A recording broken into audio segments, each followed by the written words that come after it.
Epigmenio Ibarra da cátedra sobre el comportamiento de la derecha ante la reforma judicial. Ahora hablamos del panorama nacional. ¿Qué tenemos que tener en cuenta las y los ciudadanos el próximo 1 de junio a la hora de ir a votar? Que la derecha sí va a votar. Hay que estar clarísimos. Que los que se han opuesto a la reforma judicial, Norma Piña y su grupo, la oposición, los comentócratas, van a salir a votar. Y están trabajando en dos vías. Ahorita están desalentando la participación ciudadana para agarrarnos dormidos.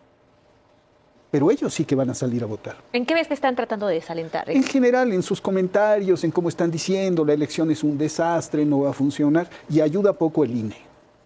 Ayuda poco el INE.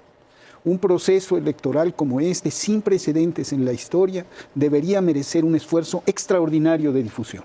Extraordinario. Y el INE está amordazando a todo el mundo, a la presidenta, al legislativo. A los medios, por un lado, nos calla, a comunicadores, a medios, a actores políticos trascendentales, y por el otro lado, su propaganda no tiene conciencia de la importancia histórica de esta elección. Sobre eso, ¿por qué es importante cambiar al Poder Judicial? ¿Qué tenemos hoy en día de Poder Judicial? El problema es lo que tenemos de Poder Judicial. Y vale la pena retomar cómo el régimen neoliberal se adueñó, se apropió de un Poder Judicial, como los Diego Fernández Ceballos se metieron ahí, traficaban con influencias, pero esa estela, esa herencia sigue vigente, ¿no?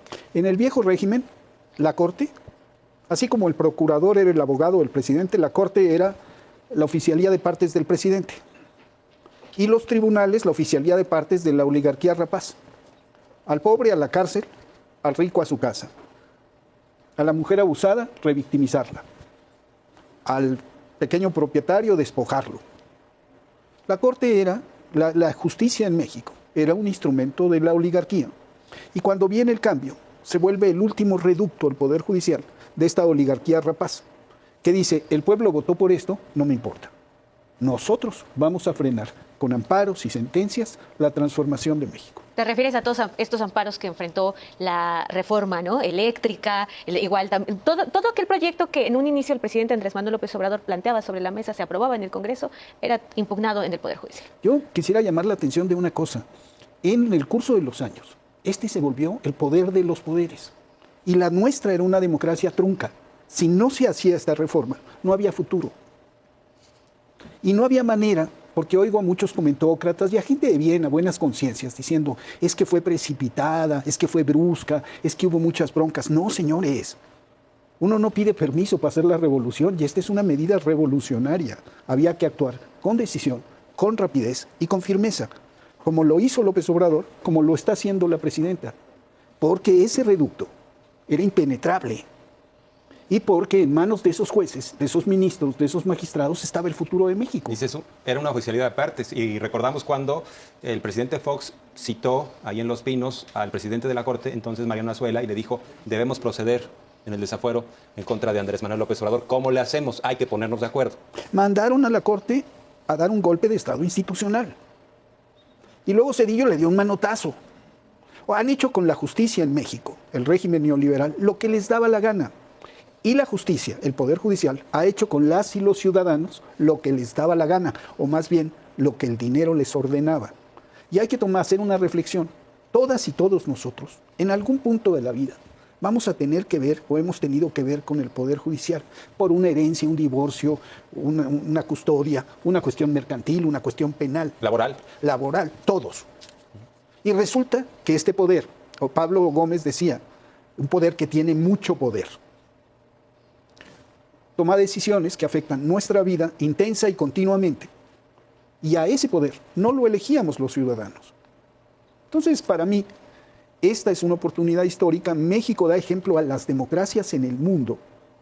Pero tenemos que tomar conciencia de que el proceso depende de una cosa sustantiva. Que la decisión que tomamos al votar por Claudia Sheinbaum, que es la decisión por la reforma judicial. Yo acompañé a la presidenta como en 15 estados, 16. En cada mitin, la pregunta a mano alzada es, ¿qué piensan ustedes de la reforma? ¿Qué piensan de los jueces? Entonces el pueblo de México, esos 35 millones, votaron por Claudia Sheinbaum y votaron por la reforma judicial. Entonces nosotros conquistamos la victoria. En 2024, la victoria de la democracia. Pero conquistamos también una evolución de la democracia, que es la reforma judicial. Para que esto se consolide y se concrete, ¿qué falta? Nuestros votos. Y para que lleguen nuestros votos, tenemos que estar al tanto de lo que nos sucedió con la consulta de revocación de mandato y con la consulta de juicio de expresidentes, que fueron boicoteados por el INE. Nos callaron, nos amordazaron, nos maniataron. Pusieron tercera parte de casillas, muy y poquitas encima casillas. nos castigaron. Sí. Entonces, eso no debe volver a pasar. Digamos que la prueba del ejercicio ciudadano, de la participación ciudadana, la gran prueba la vamos a tener el próximo 1 de junio. Y yo llamaría a quienes nos ven a que se vuelvan la conciencia y los encargados de la promoción del proceso, que reflexionen esto que he dicho, en el sentido de que todos nos topamos con el Poder Judicial en algún punto de nuestras vidas. Démosle a ese Poder Judicial majestad, cercanía, garantía de honestidad, votando nosotros, eligiendo nosotros a quien vota, y un factor esencial, eligiendo al juez de jueces, al tribunal disciplinario del Poder Judicial. Porque el pueblo pone y el pueblo quita. Oye, para que no extrañes a Ciro Gómez Leiva, él te diría, Epigmenio, la 4T quiere tomar al Poder Judicial. ¿Qué le responderías? Porque eso es lo que dicen los malquerientes de la transformación, por un lado, y por el otro, que el narco va a imponer a los jueces. Pues la verdad, ¿qué va a pasar? Va a votar la gente. Esta gente lo que no tiene es confianza en el pueblo. Entonces, no tiene confianza en la democracia. O sea, la democracia es democracia si es rigurosamente controlada por nosotros, piensan. Y no, la democracia la controla el pueblo. Aquí se obedece al pueblo. Y se burlan porque dicen el pueblo bueno y sabio. Pues sí, más sabio que ellos, más honesto que ellos, es el pueblo. Yo confío más en lo que diga un campesino, a que lo que diga un intelectual de estos súper ilustres, que recibían su tajada del régimen corrupto.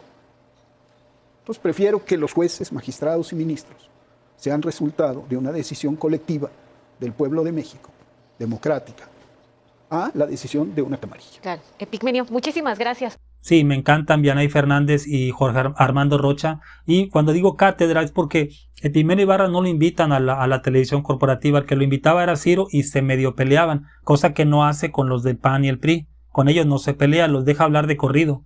Y pues ahí de entrada estás mal, ¿no? Me encantan las preguntas de Vianey y de Jorge Armando Rocha.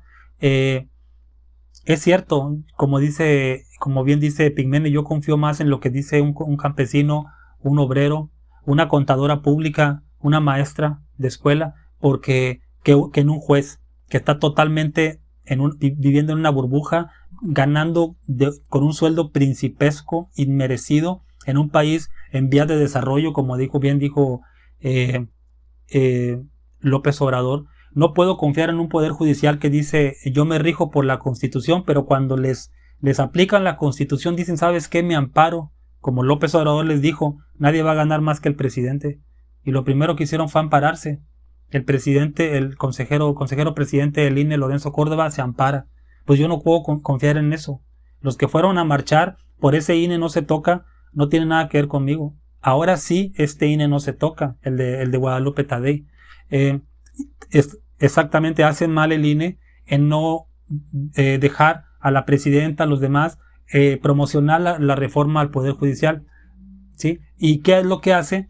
Hace que los medios de comunicación de derecha, los que ya conoces, pues le echan tierra a esto, sepultan esto, que nadie le entiende, que no estamos preparados, que es un despapalle, una cochinada, o sea, todo en contra, inyectan, para decirle a las poquitas personas que se asoman y dicen, ¿sabes qué? Pues quiero contribuir a la democracia, pues lo desalientan. Y la gente, ¿qué va a hacer? Pues se va a ir al restaurante, se va a ir a la playa, se va a ir a ver el partido de fútbol, no van a ir a votar el domingo. Entonces, es nuestro deber incentivar el voto, el voto que sea democrático, robustecer nuestro país que está cambiando y no dejar en manos de los comentócratas, opinólogos pagados por los oligarcas para hacernos creer que estamos mal, porque somos el primer país que lo vamos a hacer.